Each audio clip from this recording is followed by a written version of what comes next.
Aunt Rachel, are you sure about this? A few days after getting married and moving into our new home, I invited my beloved niece and her mother, my sister, to visit. During their visit, my niece said something that made us uneasy. "Hey now, kids shouldn't be messing with grown-ups." My husband quickly scolded her, his worry evident, but there was another reason why he was freaking out. "My name is Rachel, and I'm a 30-year-old pharmacist. I often look after my niece who lives nearby, and she has grown very attached to me. She's the cutest, and I end up spoiling her. Every time my sister picks her up, she complains, 'I know I'm the one who asked you to look after her, but you spoil her too much.' Of course, whenever she drops her off, she warns, 'Remember, you can't spoil a child when raising them.' But I always joke and reply that parenting is a mother's responsibility. That's how things go every day in my life. My sister is a nurse, so she's busy most of the time. She works in a well-paying hospital ward and also takes night shifts. On the other hand, as a pharmacist working at a drugstore, I have fixed working hours and no night shifts. I'm off on days without outpatient visits, and I don't have to be called in when the clinic is understaffed. So I often end up looking after my niece when my sister is busy. It might be because of her situation, but compared to kids her age, she is very calm and obedient. Girls are said to grow up faster than boys, but in her case, I think her family environment plays a significant role. I've been spending time with her to make sure she doesn't feel lonely, but now she has me wrapped around her finger. She's a quiet child who doesn't seek much attention, but she has this one ability that's hard for others to understand. For instance, when I tell her, "The park was empty today, wasn't it? Time flew by quickly. Want to take a shortcut home?" she would give an eerie response, saying, "Auntie Rachel, we shouldn't go that way. There's something bad there.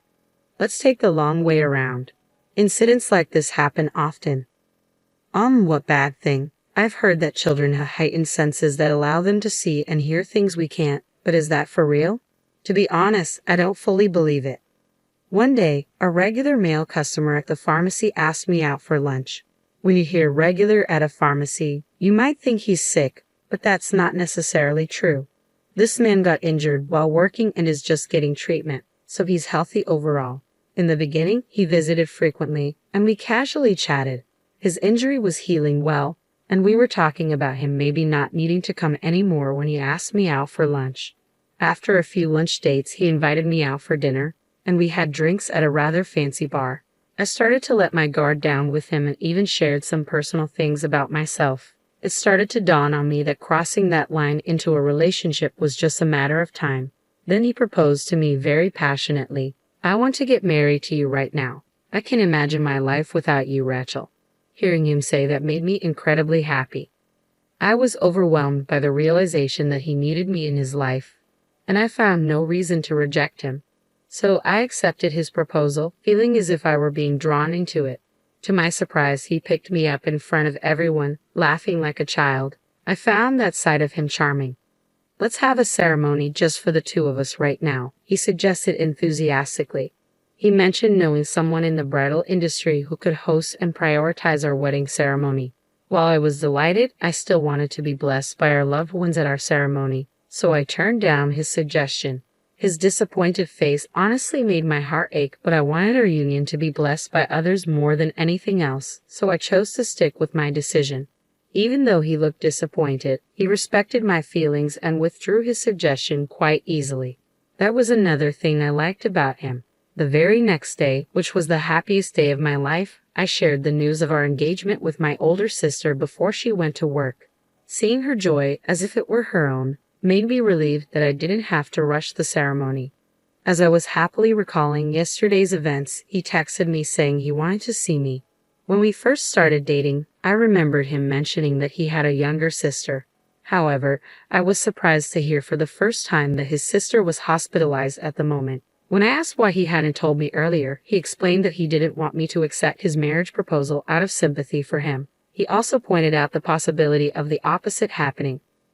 I assured him that I wouldn't make decisions based on his sister's illness, and his soft response of "I know" made me fall head over heels for him. But I still pulled myself together to stay grounded. He showed me a picture of his sister and told me, when I told her about you, Rachel, she said she can't wait for the day when she can call you Big Sis. I felt a deep desire to make his sister's wish come true as soon as possible. "Holding my hand," he said, "let's become a family soon." I was moved once again. Even though we weren't married yet, I wasn't against the idea of being called Big Sis by his younger sister. I wanted to visit her in the hospital before we got married, but when I mentioned this to him, he said, after I visited her the other day, her condition worsened and the doctors limited her visitation. Is it okay for you to be seeing me right now, in a time like this? I asked. He responded by pulling out a charm from his jacket pocket. All I can do is pray for my sister. I stopped by the church before I came here to see you, Rachel. There's nothing I can do besides praying for her. Damn it, he expressed, frustration evident in his voice. Seeing him like this, I deeply wanted to support him. The next day, he suddenly stopped contacting me. I guess his sister's condition had worsened. I hoped he wasn't pushing himself too much. After about 3 days, his usual cheery self showed up at the pharmacy. Although he could have just texted me, he said he wanted to see me in person, which made me happy. We made plans to meet after we both got done with work. When I arrived at our rendezvous right on time, he was already there waiting. As I suspected, he explained that he had been by his sister's bedside due to her deteriorating condition. He told me she was still not allowed to have other visitors, but her condition was now stable, and I breathed a sigh of relief. Then he handed me a letter, saying it was from his sister. I was surprised. I didn't expect to receive a letter from her since I heard she was in critical condition. Reading my expression, he explained, seems like she's been writing a lot, and I didn't even know. He then shyly admitted, actually, I fell for you at first sight, so I had a crush on you for a long time. It turns out he had been talking about me even before we started dating. The letter contained words of hope for our relationship, dreams of her brother's love being fulfilled. I hope the day comes when I get to call you Big Sis soon, she wrote. I wonder if I could even be a flower girl, she wrote, dreaming of me marrying her brother and us becoming a family. Fighting an illness is hard. It's probably a struggle to even use her limited energy to wish for others' happiness, yet her letter was filled with thoughts of her brother getting married to me. Her words brought tears to my eyes. Let's get married soon, I told him with excitement. It seemed unlikely that his sister would be able to attend our wedding, but I wanted her to witness her beloved brother's big day. After some insistence, I got him to reveal the name of the hospital she was staying at, and I found a wedding chapel nearby. The chapel was visible from the patient's room or the rooftop, making it feel like she could be there with us. I begged to have our ceremony there. He was touched to know that I genuinely cared about his sister, and he was fully on board with the idea. We soon fixed a date. Ideally, we wanted to choose one of those auspicious days, but we couldn't afford to be picky. The date we chose was less expensive and the only one available, so we went with it without hesitation. While preparations were hastily underway, he made a suggestion. He asked if we could wait a bit longer to turn in our marriage certificate. His sister's condition had worsened, and she needed surgery as soon as possible. The medical bill was going to be more expensive than expected, affecting our wedding budget. It didn't feel right to have a wedding under such circumstances either. When I suggested waiting until after his sister's surgery, he exclaimed, if she found out our wedding was canceled because of her, it would ruin her will to heal. Hearing that, I couldn't say anything, and the wedding proceeded as planned. For the time being, I paid for our ceremony in one installment, under the agreement that we would split the costs after his sister's medical bills were paid. Despite the short notice, a decent number of our close friends and family managed to attend our wedding day. My own sister, who's a nurse, even managed to get time off with the help of her colleagues, saying, "This is an important day for my little sister." "I can't miss it," my cute little niece declared. Dressed up and joining the celebration, she quickly got shy around the grown men and ended up hiding behind me. Her actions were so adorable that I couldn't help but chuckle. After the wedding, I moved into our new home. He had suggested I move in with him since his place was too big for him alone. Given that his sister's surgery was going to cost more than we anticipated, we decided not to purchase a newly built home. I could support him for a while, but we couldn't predict when he'd be able to pay back the rest of our expenses. So, I moved into this place. My sister understood my decision but still felt it would be better if we had our own new place. To ease her concerns, I invited my sister and niece over. My boyfriend, now my husband, agreed to the idea. Upon visiting, my sister immediately began inspecting our house, showing her concern. "Hey, it's a bit rude to check every corner of our house, sis." "So, I see a 32-year-old CEO of an import company makes good money, huh? Are you satisfied now?" "Yes, I suppose so," she replied, and my husband and I let out a sigh of relief.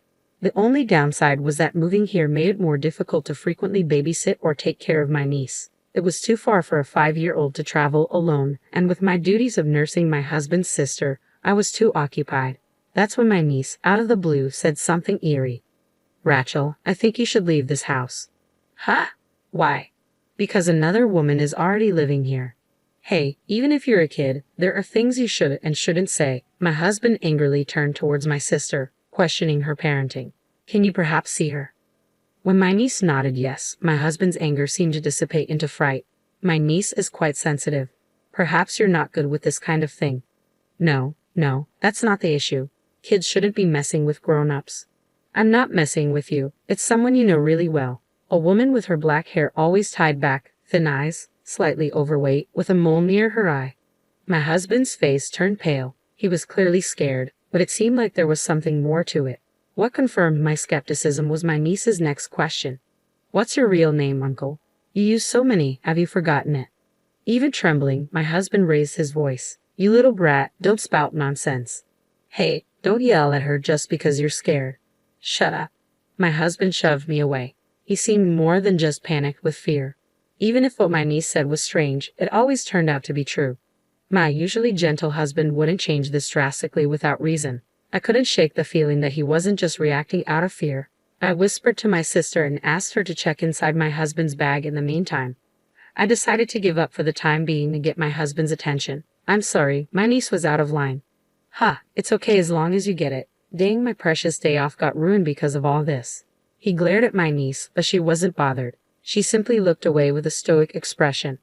"Oh yeah, you have a long business trip starting tomorrow, right?" I used soothing words to placate my husband. He gradually calmed down, and the topic of conversation shifted to what he should bring back for souvenirs. However, we didn't get to discuss the details. The reason was the name on the driver's license my sister found in his bag. It was a name I didn't recognize. Furthermore, she found multiple phones in his bag. "Rachel, your guy's probably sketchy. Aren't these burner phones?" "Burner phones? The kind used in scams and such?" "Exactly, registered under someone else's or even false names. It's illegal."